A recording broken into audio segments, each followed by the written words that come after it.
Hey everyone, I owe you guys an update on Project Widowmaker. I know this will have been 3 weeks without an update, so I know some of you guys are getting pretty antsy about it. What happened is Bill Strong, the marketing director for Champ Car, stopped by and he let me know that they actually have spots open for the IMS, not next weekend, but the weekend after. So I'm sitting right now inside of the 2AR powered Toyota Spider that I race normally in Lemons.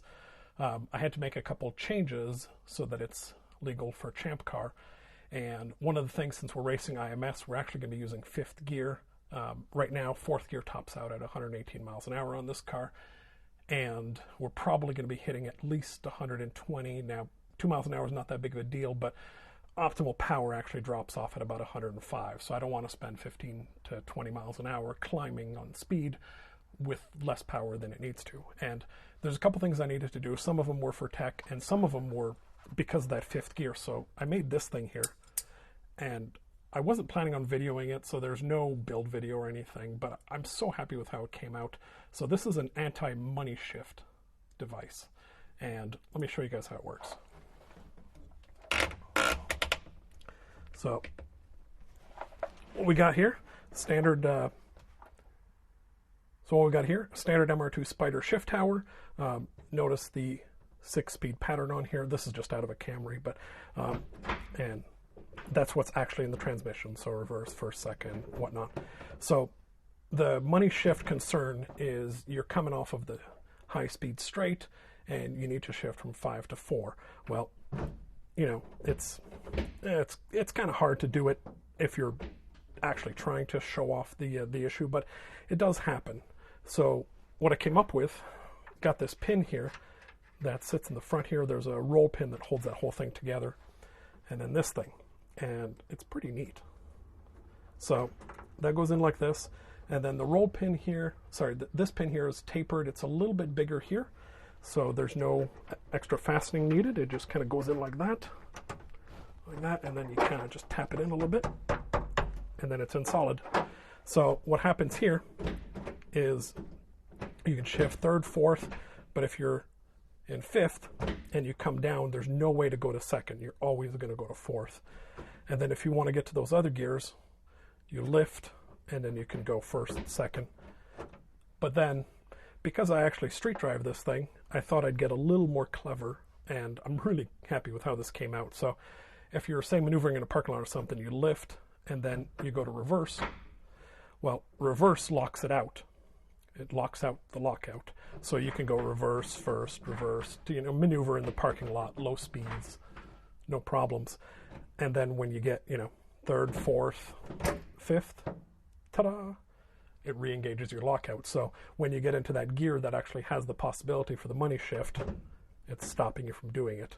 Now, of course, if I sit here and I wiggle back and forth, yeah, it'll let me get in it. But that doesn't matter. So, yeah. So there's that. Then, you can see behind me, so fresh tires for IMS. The other thing I had to do is there's a pull to kill. It needs to be inside the center, so normally my kill switch is here, and it went here. So, if I turn the car on, I can now turn it off that way. So, other than that, let's see. I learned a whole lot about axles.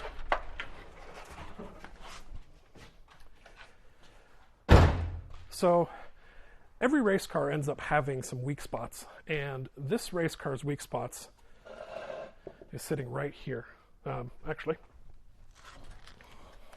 So, if you look here, this is from the last race. So this is not a horsepower failure. These axles are more than strong enough, but what's happening is the grease is failing, and then we cook the joints. And I've got, unfortunately, a lot of these joints like this. So I spent some time, I live in Indianapolis, so I pinged my resources, kind of went up and down and figured out, what do people that are properly racing do? And there's a couple things I figured out. First of all, proper race cars that use, CV joints don't generally use joints like this. They use the tripod style joints, which are what's on the inner of this, and that kind of makes sense. I've been having less issues with the inner joints. But the grease they use is this GKN Motorsports tripod joint grease. I've never seen tripod spelled with an E, but you know, it's a first for everything. And then they've got an accompanying grease for these kinds. So I've got these fully disassembled here. And the other thing I figured out is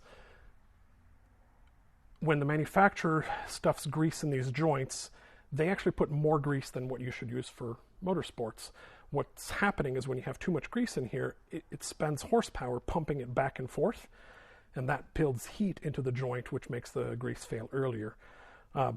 So to figure it out, we've got some clay, so we can fill the races and figure out how much grease we need in there once it gets flung out with a fancy scale, and where you're going to use a glass of water to figure out the volume displacement of this thing so that we don't have to know the density of this. And then we're going to translate that to the volume that we need of that and weight, measure it, and then put it in the joint so that we've got the appropriate amount of grease. And then, let's see. There has been a couple little things on Widowmaker. This will be part of the proper video, so don't worry about the details here. But, but kind of wanted to show I figured out some 90-degree fittings here that are going to make everything work out. I had to make a clamp for this one, and on this one, it almost fit. I just had to rotate it a little bit. It actually fit perfectly in the position it was in, but it interfered this connector with this connector. So, and I did put a hole here to get started on the alternator, and mainly I wanted to see if the exhaust would fit. And the front exhaust, it looks like I'm going to have to drop the motor to bolt it on, but I don't think that the stock manifold with the end cut off of it is going to work for us. We're going to need something that's probably about a ½ inch closer to the block. So stay tuned for that. We'll figure it out. But anyways, so I don't know if I'm going to get a Widowmaker update out before the IMS race.